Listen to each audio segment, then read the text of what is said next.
600 BC तक आते आते उत्तर वैदिक काल के कबीले 16 महाजनपद का रूप ले चुके थे।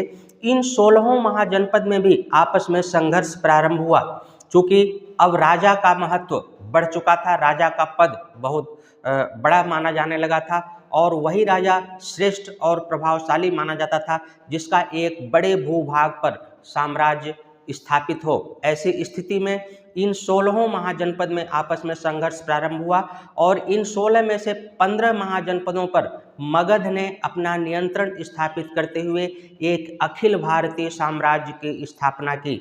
मगध के राजा बिंबिसार, अजातशत्रु, चंद्रगुप्त मौर्य और सम्राट अशोक जैसे महान शासकों ने मगध को एक कुशल नेतृत्व प्रदान किया, मगध को बहुत विशाल साम्राज्य के रूप में स्थापित किया।